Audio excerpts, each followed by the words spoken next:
ஒரு கடை வந்து பெர்மிஷன் வந்து இதெல்லாம் உங்களால தான கோகிலா அன்னைக்கு சொன்னாங்கல்ல.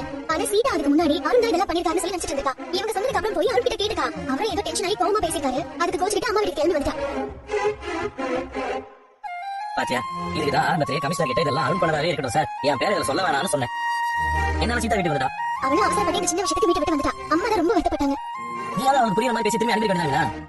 அவ சொன்னா கேட்கற மாதிரி எல்லாம் இல்லங்க. இப்பெல்லாம் யார் நல்லது சொன்னா கேக்குறாங்க? ஏன் உனக்கு சமைக்க மாட்டலா? கேப்பா, ஆனா அதெல்லாம் கல்யாணத்துக்கு முன்னாடி. இப்ப அவளுக்கு தனியா ஒரு குடும்பம் வந்துச்சு. அவளே எல்லா முடிவையும் எடுக்க ஆரம்பிச்சிட்டா. இப்ப போய் நம்ம சொன்னா அவ கேட்பாளா? அவ இவ்வளவு நாளா அருண் அம்மா பேரை திருப்பி கொடுத்தாரு நினைச்சிட்டு இருந்தா. நீங்க தான் இதெல்லாம் பண்ணீங்கன்னு தெரிஞ்சதும் அவளால ஏத்துக்க முடியாம போய் அருண் கிட்ட கேட்டுக்கா. அதுதான் இப்ப பிரச்சனை ஆயிடுச்சு. உங்களுக்கு கிடைக்க வேண்டிய பேரு அருணுக்கு கிடைச்சிச்சுன்னு நினைச்சாலும் என்ன கொடுத்தாங்க? எல்லாம் எனக்கு புரியுதுங்க. ஆனா அவளுக்கு அது புரிய மாட்டேங்குதே. இது ஒரு விஷயம் நீங்க போய் கோச்சிட்டு வந்துருக்காங்க. இந்த பொண்ணு புரியவே முடியலப்பா. அப்படியெல்லாம் பார்த்தா நான் வாரத்துக்கு ஒரு தடவையாவது எங்க அம்மா வீட்டுக்கு கோச்சிட்டு போகணும். இப்ப எதுக்கு நீங்க வந்த? வீட்டுக்கு வராம நான் இங்க போறேன். உனக்கு தான் போறதுக்கு வேற இடம் பாக்குறதுக்கு வேற ஆள் இருக்காங்கல்ல. அங்கே போயிட்டு வேண்டியதானே. தப்பா பேசாத ஸ்ருதி. யார் பின்னாடி போய் அவ பின்னாடி போ. இப்ப எதுக்கு நீங்க வந்த? ஏன் உன் பாஸ் உனக்கு போலான பர்மிஷன் கொடுத்திருக்காளா? திருப்பி எப்ப வர சொல்லிருக்கா? ஸ்ருதி, கோவத்துல வார்த்தையை விடாத. நான் சொல்ல வரத காது கொடுத்து கேட்கவே மாட்டேங்கிறேன். உங்க அம்மா அப்பா என்ன பண்ணாங்க தெரியுமா? தேவைடா. நீ எதுவும் சொல்லாத.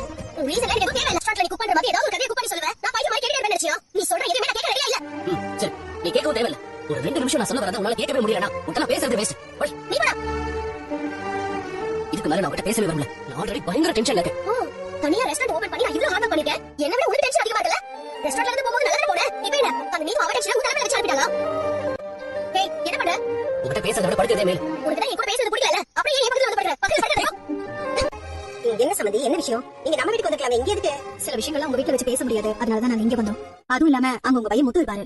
அவர் எப்படி பேசுவாருன்னு உங்களுக்கு தெரியுமே. புரியுது சம்பந்தி. சம்பந்தி, நான் பெத்ததுல 2 பசங்க தங்கமானவங்க. இந்த முத்து மட்டும் தான் இப்படி இருக்கான்.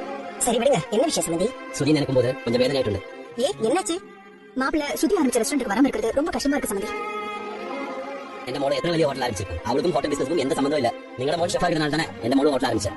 ஆமா சம்பந்தி, ரவிக்கு ஹோட்டல் ஆரம்பிக்கணும்னு ஆசை இருந்தது. அதனாலதான் சுத்தி ஆரம்பிச்சா. அப்படின்னா அவங்க வராம இருக்கிறதுக்கு என்ன அர்த்தம்? சரி, வேற ஏதாவது ஜோலி செஞ்சா கூட பரவாயில்ல. எங்க ஹோட்டல் அதே ஷெஃப் தான் செய்யுது. அதுக்கு சுதியோட ஹோட்டல் கூட சேர்ந்து பார்த்தா என்ன? இல்ல சம்பந்தி, ரவி வந்து சொந்தமா அவனே ஹோட்டல் ஆரம்பிச்சு. சொந்தமா நாங்க சம்பாதிச்சு வச்சிருக்கிற மொத்த சொத்தும் எங்க ஒரே பொண்ணு சுத்திக்கு தானே. அது உங்க பையனுக்கு தானே வந்து சேரும்.